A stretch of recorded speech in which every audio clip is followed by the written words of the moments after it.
Welcome to Smooth Sounds of TeaDB. Here we're bringing you some 2019 Yunnan sourcing. Yesterday we brought you the smooth hits of 2013. Wow. Hi. Welcome to TeaDB. Yeah. Hello. Yeah. Wake up. So we have some young raw. Wow, look at that. Beautiful, huge leaves. Quite. Yeah. Yeah. Very interesting. Yep. So this is a type of raw pu'erh that's become what's usually made as raw pu'erh that's become quite popular past few years.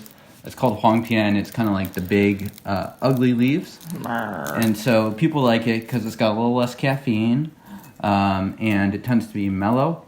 And that the caffeine part of that is because of the variety leaf varietal itself. Well, the really tippy, buddy teas will tend to be a little more caffeinated, and this kind of just like the reverse end of the spectrum. Okay, yeah. I also thought that those African tea varietals. No, I think this is tend to have less, but yeah, this is the same tea varietal. Okay, got it. Pull that out. The big ugly leaves. Get some just random like other non-tea parts in here. Yeah. So I mean, it's wild. And one nice thing about these teas is they tend to be very affordable. And I forget what this costs exactly. I did look it up, but it was pretty inexpensive, if I recall correctly. Fairly soft, lightly pressed. Right. Came apart fairly easily in my fingers there. And you took a smell of this. Yeah, I thought it smelled great. These teas, I do like drinking young raw when they're pretty approachable. And just sniffing all sorts of different packages of stuff we're going to try today. One of the teas we'll have today is a very intense smelling tea. And comparatively speaking, this is quite soft. Giving this quite a long rinse here. And yeah, you can tell also the material is still quite green. Yeah. And speaking of caffeine, one way to not decaffeinate tea all the way is to give it a really long rinse, despite some of the conventional wisdom. Well, I don't even know if it's conventional, despite some of the erroneous wisdom out there on the internet. Yeah. So, we're going to be using quite a bit of leaf here and really kind of pushing this to see how it goes. I'm doing 2 rinses. I know. Yeah, just make eye contact with them while you dump the tea. Rinse Gang 2020. So get in there and smell that. This is not a iwu, but it has a lot of the same smell characteristics. It has very much a sweet smell to it. Yeah, it smells like young pu'erh. But still quite a bit of... Yeah. Would you say this smells very different from other young pu'erhs, or would you say it kind of has a similar... Well, I think it smells more like an iwu than it does like other young pu'erhs, which smell much more peaty and intense. So this doesn't have nearly as much of that sort of petroleum gasoline smell. It still has it, and it's still, as you can see, very green. Right. And 2019 tea, so this stuff is still very fresh. Right. Doesn't have much of a obvious sweetness. It's not like fruity sweetness, just kind of more of a saccharine sweet. And go ahead. And here we go. Look at that yellow. Beautiful. And so this tea is called Spring Morning. And I'm using basically the whole guy one full of tea. Seems like quite a bit of leaf. Right. Yeah. It smells really, really pleasant. And high pour so we can drink this immediately. Yeah, and this tea sort of has a reputation for being a little more mellow, too. So if you're someone that raw pu'erh can rough up your stomach, this may be an appropriate alternative. Yeah. Cheers. There you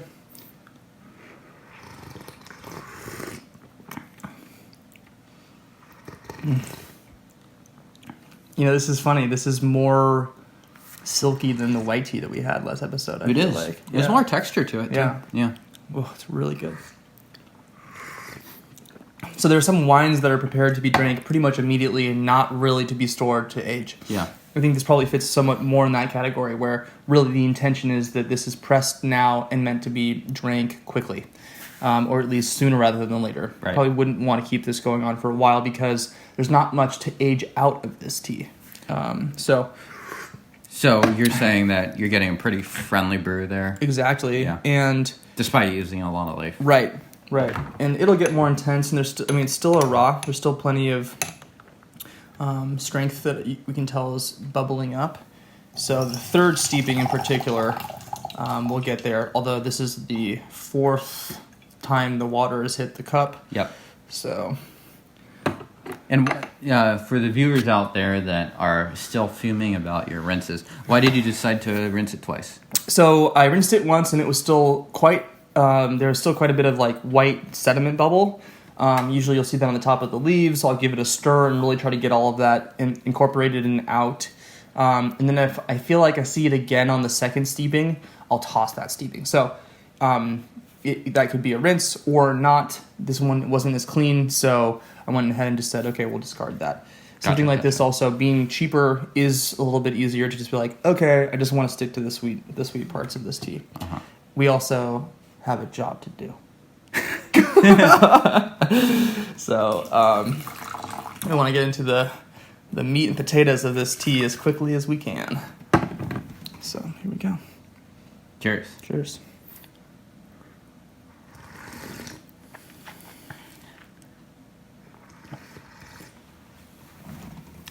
Getting stronger.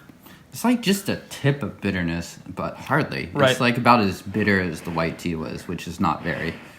Yeah, it's there's more. I think the flavors themselves are a little bit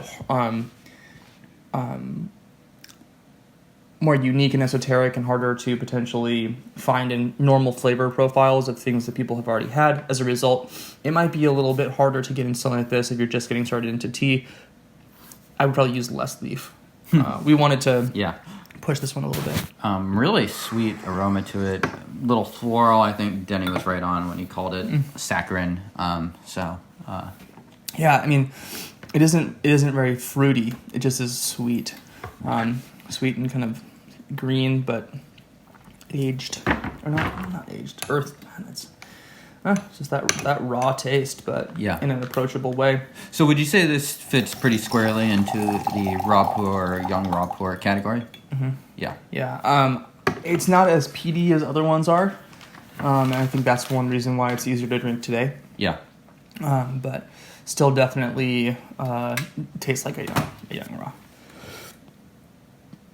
So we're drinking this as a second tea on a three tea kind of a day. I think that fits perfectly in this sort of lineup.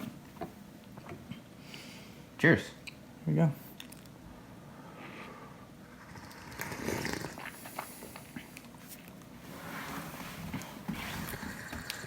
Really saccharine sweet on the side of my tongue, both sides, just that sweet flavor. I'm going to give it a little bit more time next time and just try to push a little bit. Actually, I might even heat up this water. Right. Very little astringency. Right. Basically, not much of that bite. Mom test? I don't know. It's getting closer. It's close. It's sweet. But like I said, the flavors are fairly unfamiliar.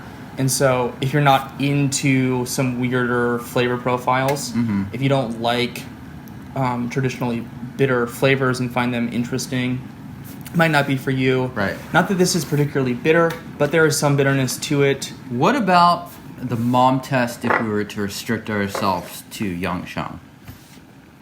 Young raw. Well, in that case, definitely. Yeah. Yeah. Towards the top. Yeah.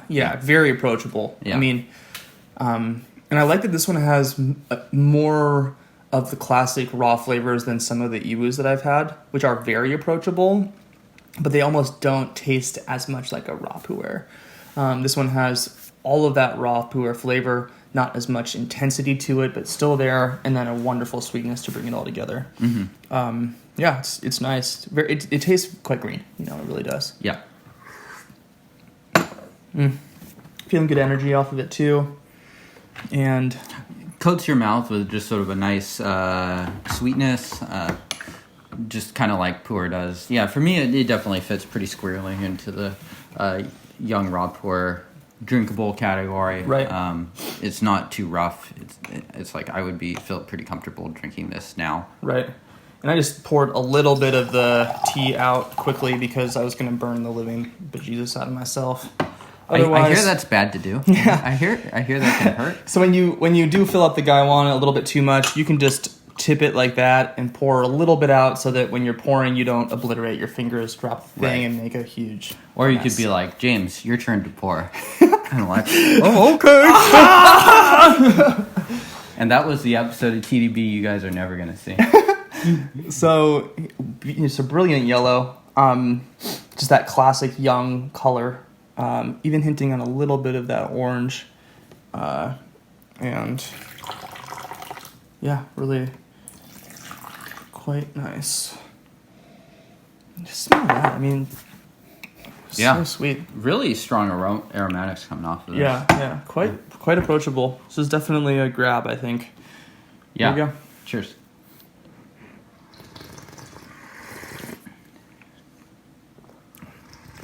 And I hit that with boiling water. Yeah. And not too much time, but the saccharine sweetness of this is so upfront. It's not something you can miss. It's not like, oh, it's a little. I see it. It's there. It's saccharine, yeah. Yeah. Which makes it very approachable. I'd say. I'd say the notes are also pretty obvious. Sometimes EWU teas can be a little subtle, and they're also more expensive. So those two things could be a little bit of a barrier. This tea, I'd say, is like pretty easy to understand overall. Yeah. Yeah, definitely. I think a grab, especially to James's point in the young raw category. If you want to get something that's approachable, sweet, something you can drink immediately and still be drinking Pu'erh tea. That is a raw. This is definitely there. Yunnan sourcing. Check them out. Scott's got the goods. Spring Morning. Is that, yeah? The tea name? Yeah. Spring Morning. This is definitely a grab. I'd say if you don't feel like you're going to be able to get through a ton of it, maybe share it with your friends and do a group buy, because this is something that I think would be best enjoyed in the first 2 years of its life cycle. Yeah, I mean, it might be okay after, but it's going to change. So it's not that you can't age a tea like this at all. It's just that the reason that this tea is so enjoyable, and part of the particularity of this tea, is that it's so delicious young. Yeah. So to that end, if you do want to grab a keg of this, go ahead and get aggressive with drinking it as a daily driver, potentially. I think it would be a great tea like that, potentially. Daily driver, I want one of those. Alfred. So, YunnanSourcing.com, check them out. And James, if folks want to learn more about tea in general. Yeah, they should check us out, tdb.org. Check out some of our other videos. We have a lot of them. This was 336. 36, yeah, I think. Yeah, so Did we say that initially? that's a high number. That means 335 of these came before it, as well as in between episodes, which Denny's are coming, if they're not up already. Oh, God. They've been coming for a while. It's like, what's a movie that had, this is like Apocalypse Now of like TeaDB episodes. It's like Denny went into the wilderness in the Philippines. Right. He had to fire his whole crew. Maybe some people died. I'm about hyping this up way too much. But check out his in-between episodes when they come out. We have literally the ability for you to watch one full day, at least straight, of us being ridiculous drinking tea. So and I feel free to highly do that. recommend doing it. I yeah. don't recommend that at In all. a survival situation, check out TeaDB. Anyway. Yeah, if you're stuck on a desert island, pick TeaDB. I don't know how to end this episode besides, see you next time. Cheers. Bye.